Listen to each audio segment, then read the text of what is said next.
Angka golput pada Pilkada serentak tahun 2024 di Kabupaten Batubara, Sumatera Utara meningkat dibandingkan pada pemilu 2024 lalu.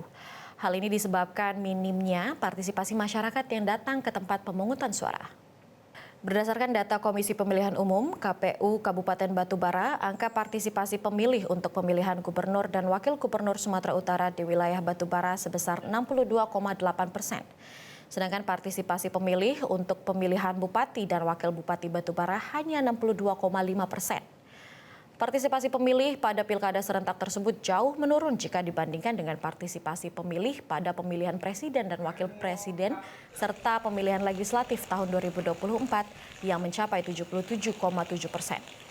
Sebelumnya, KPU Batubara menargetkan partisipasi pemilih pada pilkada serentak tahun 2024 bisa mencapai 80%, yang artinya angka golput hanya berkisar 20%.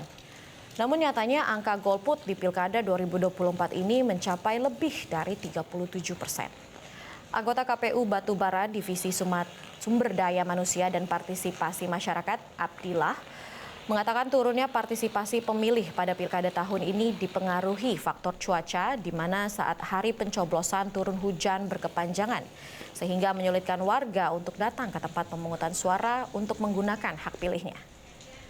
Di Kabupaten Batubara sendiri ada sebanyak 323.032 warga yang masuk dalam daftar pemilih tetap Pilkada serentak tahun 2024 yang tersebar di 794 tempat pemungutan suara.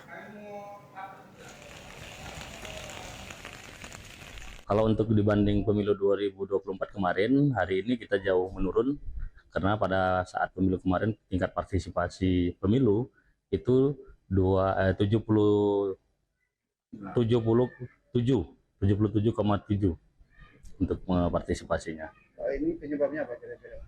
Nah, untuk penyebab yang terjadi pada saat di hari H kemarin itu cuaca ataupun kondisi alam yang tidak memungkinkan ataupun yang menyulitkan untuk para pemilih hadir ke TPS di hari pemilih kemarin.